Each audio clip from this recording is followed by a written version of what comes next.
Hey, what's up everyone? I want to show you how to work with the cameras in Maya.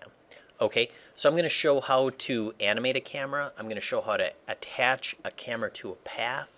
I'm going to show how to have multiple cameras in the scene and cut between the cameras. So once again, make sure you stick around to the end to kind of see all the different ways that cameras can be used in Maya.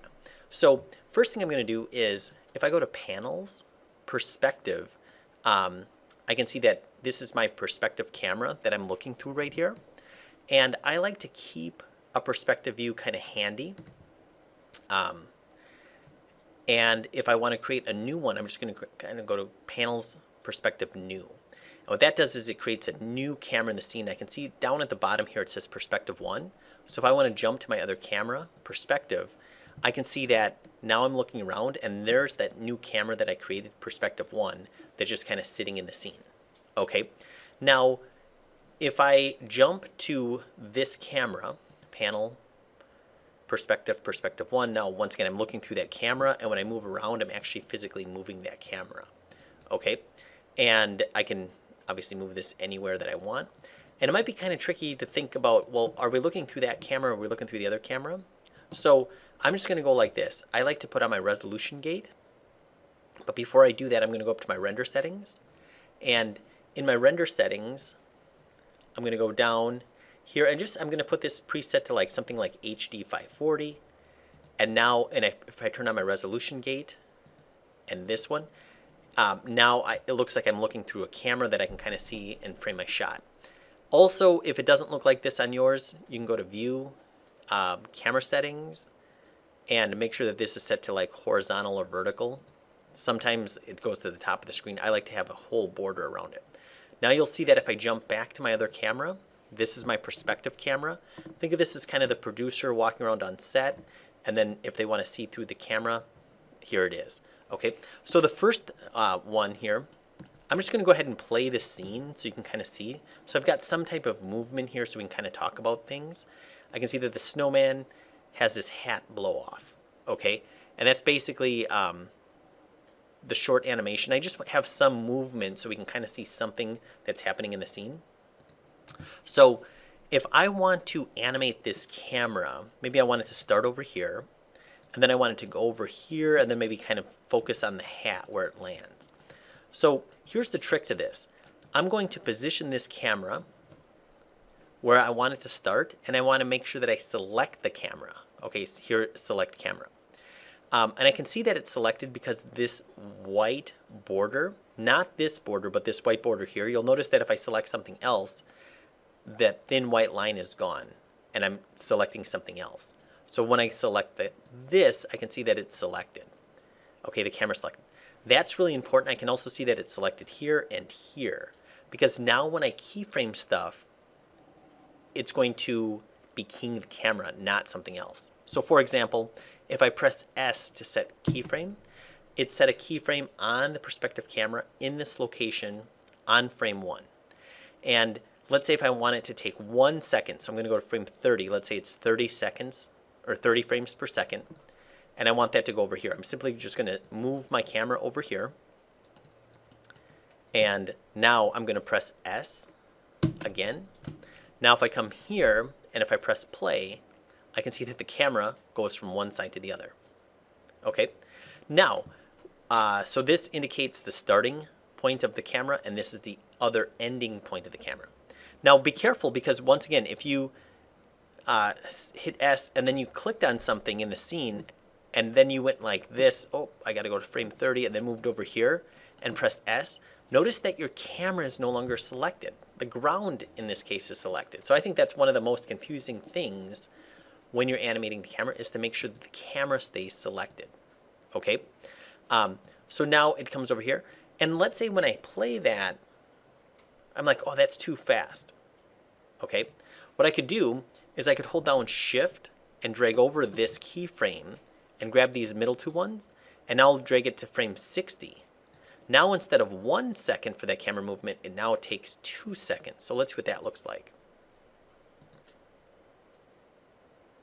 Ah, that looks better.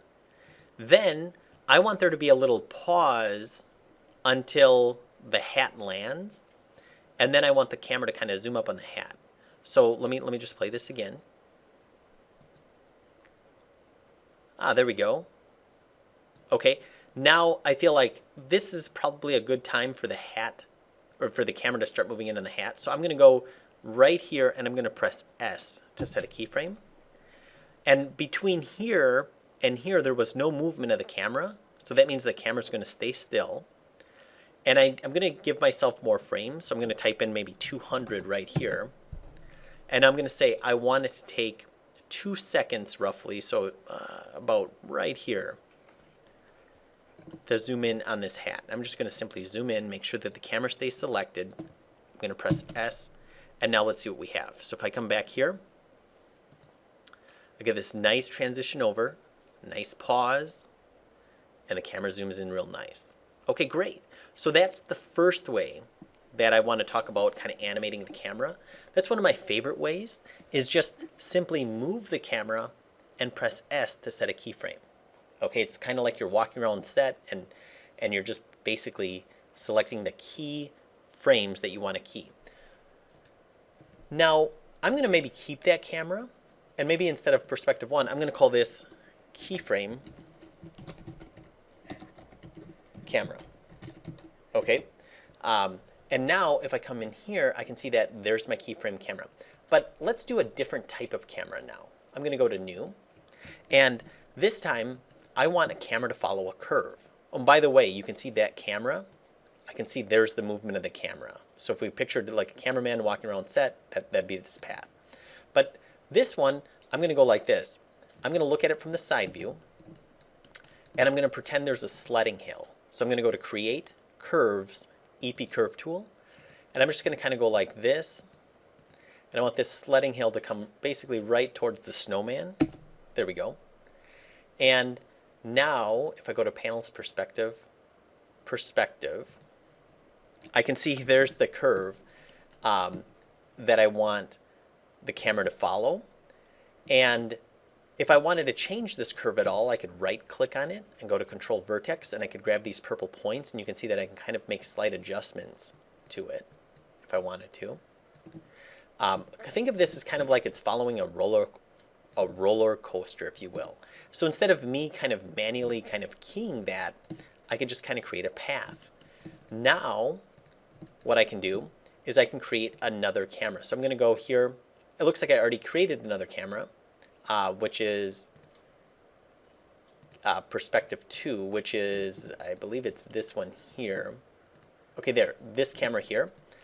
Now I can shift select this curve, and under animation menu set, I'm going to go up here to constrain, motion path, attach to motion path.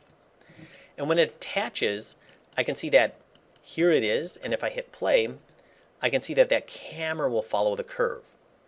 The problem is that the camera, I want the camera to be focused on the snowman. And if we look real close here, I can see that the camera is facing the wrong way.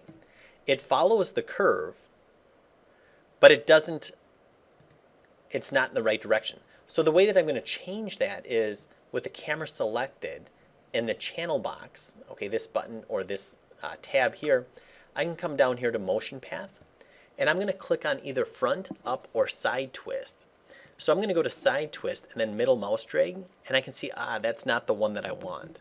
So I'm going to go to up twist, middle mouse drag, back and forth, and I can see, there we go. Now the camera aligns to that path. So now if I hit play, great, I can see that the camera aligns to this path. It's going down the sledding hill and going right towards the snowman. Let's see what that looks like. So if I go to Panel, Perspective, Perspective 2, it's going down the hill, there it goes, and it gets, to the snowman. So I feel like it's kind of hard to align or do that, correctly with this. I mean, it's kind of weird how that looks, but you can see how you can attach it to a path. And what's kind of neat about this is that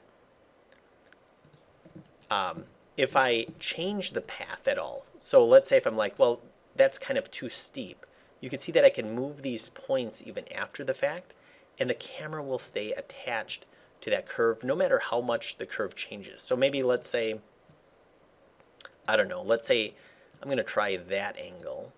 Whoop. Okay, let's see if we have kind of, if that looks better. So now if I look through that, now if I hit play, going down the hill, and I can kind of start to see it better. Hey, cool. Yeah, that looks better. I'm going to go back here. I'm going to name this one.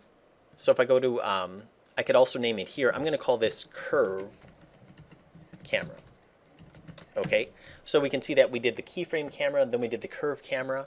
I'll show you, and I'm going to jump. Oh, actually, I'm going to turn on my resolution gate because I know that that's a real camera. The only one I don't turn my resolution gate on is my regular perspective. Okay, I know that now I'm not kind of screwing around with any other camera. By the way, if I wanted to jump into my original camera, I could go back to my keyframe camera, and I still have that all set up. Okay, nothing got affected by that. Okay, so now if I want to do a new camera, I'm going to go to perspective, and on the same idea with this one, I just want a circular camera to go around the set. So I'm going to go like this. I'm going to go to create, curves. Actually, I'm going to go to NURBS primitive, circle. And now if I grab this circle, scale it bigger, and move it up, you can see I have a perfect circle around my scene. And now what I can do is I can create a new camera. And I could create a new camera just by going here, or I could also go here, create cameras, camera. Now, and I can scale that icon of the camera bigger. It doesn't really matter how big the camera icon is. And now if I shift select this curve, I'm going to attach it by going in the animation menu set, constrain, motion path, attach to motion path. And you can see that it starts behind the snowman. In this case, I want to rotate it like this and have it start here. So let's see what this one looks like. And what I might do is I'm going to take this camera and I'm just going to put it on a layer here and hide it. There we go. So now if I look through that one, which will be, it's called camera 2. Now if I hit play, let's see what that looks like. I'm seeing, you know, kind of spin around my scene. That's kind of cool. You'll notice though, if you look at the speed of it, in the beginning it's kind of slow, and at the end it's kind of slow. I want this to be a more constant speed that it's moving. So let's take a look at that. If I go to, back to my perspective here, once again, it's kind of slow in the beginning, and then it kind of speeds up, then it kind of slows down at the end. Well, if I select the camera and go into Window, Animation, Graph Editor, this is a representation of its speed. This is one keyframe, this is another keyframe. And we can see that it's kind of slow to get started. It gets to full momentum, and then it kind of slows down. So if I want it to be even speed, I'm going to select all of this, and I'm going to click on the linear tangent. Now it's equal speed from one keyframe to the next. So now if I hit play, and if I look through this panel, here it is, camera 2, if I hit play, now it's going to be a much more even speed throughout the entire animation. You will see from the start to the end. Okay, there. It's not really slowing down at the beginning or the end. Okay. The other thing with this, I'm going to go to panel, perspective. You'll notice that it takes 200 frames to go all the way around the circle. And the reason that it takes 200 frames to go around the circle is that when I connected the camera to the circle, I was showing 200 frames down here. If you want to change that, I can click on this 200. It's kind of hard to click on. Okay, there it is. And if I go to the attribute editor, in here, if I click on motion path, let's see, position marker shape, I could type in something like 500, and now it's going to take 500 frames for it to get to the end, which would slow it down.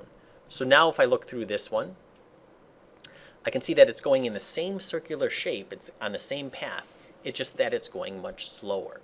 So you can kind of like, and if you wanted to see the whole animation, I would have to type in 500 right here, and now I have 500 frames to look at. and now it's going to be able to go all the way around my scene, but much, much slower. Okay, now the last way that I want to show you is probably going to be the most practical. So before I do that, I'm just going to name camera 2. I'm going to call this circle camera. Okay, and I can middle mouse drag to drop it up here. You can see I have my keyframe camera, my curve camera, and my circle camera. And maybe what I'll do is I'll just put this circle camera, so I'm going to select that, shift select this, and I'm going to put that on a layer as well and hide it. And the last thing I'm going to do is I'm going to do some camera cuts. So this is probably going to be the most requested technique. So I'm going to go here, I'm just going to go to perspective new. And let's say I want my first camera to be set up here. Okay. And I don't want the camera to be moving. Instead, I just want it to be there for a set amount of time. Then I'm going to go to another camera. I'm going to go to this camera here. I want this one to be positioned maybe right here. And then I'm going to go to another camera, new, and I want this one to be positioned right here on the hat when it's done. Okay, notice that I didn't really care about the time for any of these, but there we go. So I'm going to call this one cam 1, this one cam 2, and this one cam 3. There we go. So if I look, once again, if I look at cam 1, that's where cameraman 1 sitting. This is where cameraman 2 is sitting, and this is where cameraman 3 is sitting. So what I'll do is this. I'm going to just kind of go back to cameraman 1, and I'm going to think, how long do I want to see this shot? Okay, maybe right before, maybe I want the hat to start blowing off, and then maybe here's where I want to cut to the other camera. So I can see that I'm at 44 frames. So what I'm going to do is this. I'm going to go up to Window, Animation Editor, Camera Sequencer. And in the Camera Sequencer, this is where I'm going to kind of bring in my multiple cameras. I'm going to go to Create Shot Options. And I'm going to choose the camera that I want. So in this case, I want camera 1. And I want that to be from frame 1 to 44. Create shot. There it is. Now the next shot, or the next camera, I'm going to kind of jump to that one. So if I go to Panels, Camera 2, if I hit play, it's from 44, and I want that one to finish. I want the hat to be totally on the ground. So I can see that the hat totally gets to the ground around, well, it hits the ground around 100, but I feel like I'm just going to give it a little bit of kind of buffer zone, so maybe to 110. So now I'm going to say this, Create Shot Options. Camera 2, I want from frame 44 to 110. Or I'm going to say 45, I guess, to 110. Create shot.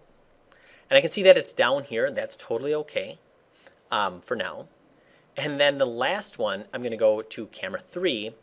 And so that would be from 110. And now I just want it to be, I don't know, 180. It doesn't really matter. So now I'm going to go to Create Shot. Camera 3, I'll say from 111 to 180. Create shot. Okay, now the trick is I need all of these in the same line. So I'm going to take this one and I'm going to drop it up here like that. Then, and I can hold down Alt and right mouse click to move back like that. I'm going to take this shot and I'm going to drop it here. And I can see that this is going to go from frame 1 to 44. This one's going to go to 45 to 110, 111 to 180. So you'll notice that if I play it from the sequencer, we're going to get our nice cuts that we see in Maya. Okay, let me see. So here it is. There it is. Okay, cool. So there's our cuts. But if I play it down here, if I play it in the normal bar down here, we're not seeing those cuts because I'm only looking through camera 3. So how do I look through all these cameras in here? Well, the way that I'm going to do that is I'm going to go up here to create an Ubercam. And what an Ubercam does is it basically takes all of these cameras and it automatically keyframes it where it should be at that location. So you don't have to kind of worry about keying it. It just kind of does it automatically. And you'll notice that when I hit Ubercam, create Ubercam, it created what's called an Ubercam right here. And if I jump out to my perspective camera, here's the Ubercam. And if I scrub through, I can see that lit up camera. That's the Ubercam kind of jumping to those other cameras. So it's only one selectable camera. So now if I look through the Ubercam, if I play it here, it's going to make those cuts automatically when it should. Okay, and I can see that automatically put the keyframes down here. What's nice about the Ubercam is that if I go into my render settings, I have a renderable camera to select, because otherwise I would have a problem. Do I render camera 1, 2, or 3? Well, in this case, I can choose just the Ubercam if I wanted to, and now I don't have to worry about doing the camera cuts when I'm rendering. So if I'm rendering it like an image sequence, let's say, now it's all going to work. So hopefully that was helpful. We looked at several different ways. We looked at just doing a traditional keyframing of the camera. Just make sure you keep it selected. We looked at animating along a curve. We looked at animating along a circle and making sure the speed stays constant and also changing the speed. And then we looked at setting up 3 different cameras, creating an Uber camera to do your camera cuts. So hopefully that was helpful. If it was, leave some comments below. Please like and subscribe for more cool tips and tricks. Thanks a lot.